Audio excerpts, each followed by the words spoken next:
मेरे प्रिय आत्मन, सहज योग में आज राजस्थान के दरिया साहब के कुछ दोहे लेने जा रहे हैं। दरिया साहब का जन्म 1676 ईस्वी में हुआ और 1758 ईस्वी तक अपने गुरु प्रेम जी और दादा गुरु संत दादू की परंपरा को उन्होंने सुंदर ढंग से आगे बढ़ाया। दरिया साहब कहते हैं, दरिया नरतन पाए कर किया चाहे काज, राव रंग दोनों तरह जो बैठे नाम जहाज।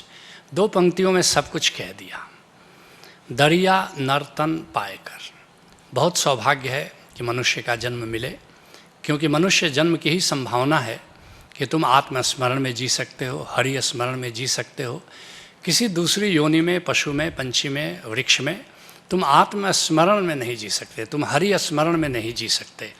इसलिए कहते हैं दरिया साहब कि अगर मनुष्य का शरीर तुमको मिला है और किया चाहे काज, इस बार अगर जीवन को सफल करना चाहते हो, अपने परम उद्देश्य को पूरा करना चाहते हो, अपने महाजीवन को समृद्ध करना चाहते हो, तो क्या करना होगा, इस बात का सूत्र दे रहे हैं, जिसके लिए पलटू साहब कह रहे हैं, इतनी बात चेत नहीं तुमको जिस कारज को आया। किस कार्य को साधने के लिए, किस परम उद्देश्य को, किस महा उद्देश्य को पूरा करने के लिए मनुष्य तन में तुम आए हो। माया मोह लालच के कारण अपनो रूप भुलाया, अपना असली चेहरा, जो रियल फेस है, अपना जो मूल स्वरूप है, आत्म स्वरूप है, परमात्मा स्वरूप है, ब्रह्म स्वरूप है, हमने उसको भुला दिया है और क्षुद्र बातों के लिए भुलाया है।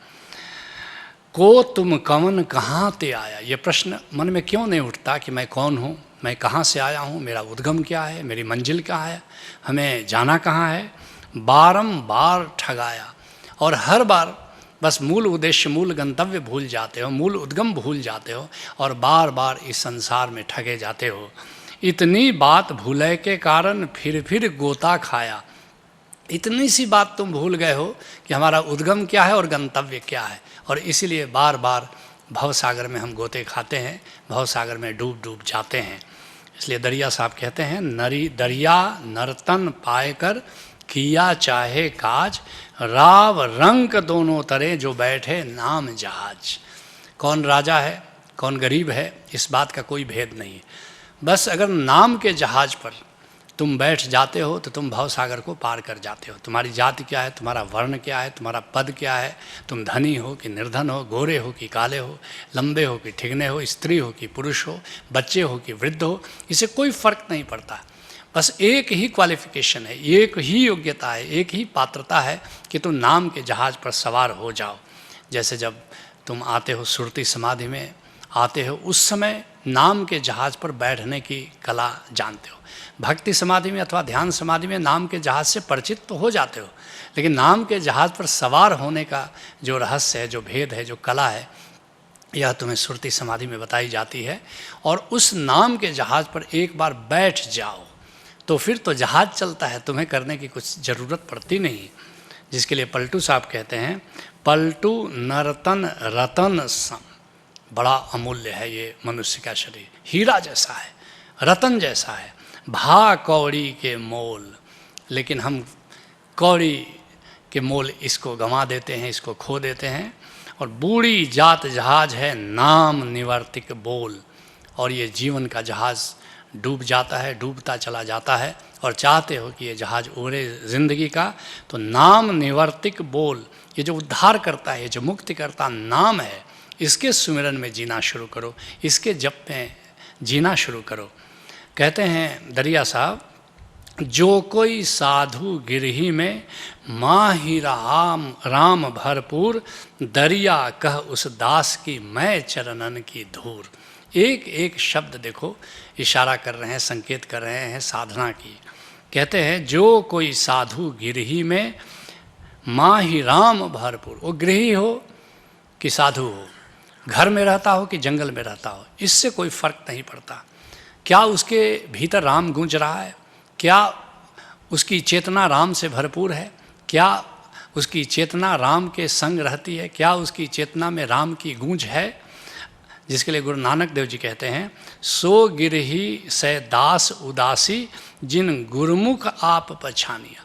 कोई अपने को गृही कहता है, कोई दास कहता है, कोई उदासी कहता है, कोई बैरागी कहता है। नानक देव जी कहते हैं कि मैं बाहर की मान्यताओं को, बाहर की पहचान को नहीं मानता। असली बात है कि क्या वो गुरुमुख होकर के नाम को पहचान रहा है, गुरुमुख होकर स्वयं को पहचान कर रहा है, तो उसे मैं दास मानने को तैयार हूँ, उदासी मानने को तैयार हूँ, साधु मानने को तैयार हूँ, सन्यासी मानने को तैयार हूँ। नानक कहे अवर नहीं दूजा, साँच शब्द मन मानिया। जिसका मन किसी और चीज़ से राजी नहीं होता, न धन से, न पद से, न प्रतिष्ठा से, न दौलत से, न शोहरत से, जिसका मन केवल उस सत्य नाम से, सार शब्द से, सच्चे शब्द से राजी होता है, बस सच कहो तो उसी को मैं सन्यासी मानता हूँ, गिरही मानता हूँ, उदासी मानता हूँ। कहते हैं दरिया साहब, दरिया कह उस दास की, मैं चरणन की धूल। ये संतों की एक अद्भुत बात है, कोई अहंकार नहीं है, बड़ी विनम्रता है। कहते हैं जो भी राम के सुमिरन में जीता है, मैं उसके चरणों की धूल हो जाना चाहूँगा, मैं उस चरणों के धूल बनकर गौरव का अनुभव करूँगा। जिसके लिए गुरु अर्जुन देव जी कहते हैं, जिसनो तुम्हें दिखाइयो दर्शन, साध संगत के पाछे। हे गोविंद, जिसको भी तुमने अपना दीदार कराया है, वो संतों के संगत के पीछे पीछे ही कराया है। ऐसा लगता है कि यह तुम्हारा परम नियम है। कर कृपा धूर देह संतन की, सुख नानक यह बाछे। कहते इसलिए मैं तुम्हें नहीं मांगता हूँ, मैं केवल संतों के, अगर तुम्हारी कृपा है मुझ पर, अगर तुम प्रसन्न हो मुझसे, तो एक ही काम करो, मुझे संतों के चरणों की धूल दे दो। क्योंकि मुझे पता है जहाँ संतों के चरणों की धूल होती है, पीछे पीछे तो तुम आ ही जाते हो, तुम्हें बुलाना नहीं पड़ता। कहते हैं दरिया साहब, सतगुर संग न संचरा, राम नाम उर नाही, ते घट मर घट सारिखा, भूत बसय ता माही। बिल्कुल स्पष्ट घोषणा है और दूरगामी सूत्र दे रहे हैं दरियादास। कहते हैं सतगुरु संग न संचरा, जिसने सतगुरु से अपना नाता नहीं जोड़ा, जो सगुरा नहीं हुआ, जो निगुरा रहा, जो गुरु के संग से बचा रहा, जो गुरु के संग से दूर रहा, चाहे वो जीवन में कुछ भी कर ले, सतगुरु संग न संचरा। कैसे सतगुरु के संग संचरोगे? संघम शरणम गच्छामि, जिसको गौतम बुद्ध कहते हैं। केवल बुद्धम शरणम गच्छामि पर्याप्त नहीं है, सतगुरु के संग के साथ होना, ये तुम्हें साधना में बड़ी जल्दी गति कराता है। सतगुरु संग न संचरा, एक तो गुरु से नाता जोड़ो, बुद्धम शरणम गच्छामि, फिर गुरु के संग से भी नाता जोड़ो, संघम शरणम गच्छामि। दोनों बातें महत्वपूर्ण हैं। कबीर साहब इस बात को कहते हैं कि गुरु बिन माला फेरता, गुरु बिन करता दान, गुरु बिन सब निष्फल गया, बूझो वेद पुराण। अगर गुरु के बिना, गुरु के संग के बिना अगर तुम माला फेरते हो, कि तुम दान करते हो, ये सब निष्फल चला जाता है। तुम बूझो वेद पुराण, वेद पढ़ते रहो, पुराण पढ़ते रहो, और वेद और पुराण और रामायण की कथाएं सुनते रहो, गीता और ग्रंथ का पाठ करते रहो, इससे बात बनने वाली नहीं है। कहते हैं दरिया साहब कि सतगुरु संग न संचरा, राम नाम उर नाही। और अगर तुम्हारी चेतना में ओंकार की गूंज नहीं है, तो अहंकार की गूंज होगी, तुम कंपित जियोगे। जिसके लिए अन्यत्र राजस्थान के दरिया साहब कहते हैं कि राम नाम नहीं हृदय धरा। अगर राम नाम को अपने हृदय में तुमने धारण नहीं किया, राम नाम को अपने हृदय में तुमने बसाया नहीं, तो जैसा पशुआ तैसा नरा। फिर पशु और तुम में क्या भेद है? तुम पशु जैसा ही जीवन जी रहे हो। पशुआ नर उद्यम कर खावे, और पशुआ तो जंगल चरी आवे। बस थोड़ा सा भेद है, तुम उद्यम करके, दुकानदारी करके, नौकरी करके अपना पेट भरते हो, और पशु जंगल जा करके अपना चर करके आता है। बस इतना ही भेद है, ज़्यादा भेद नहीं है।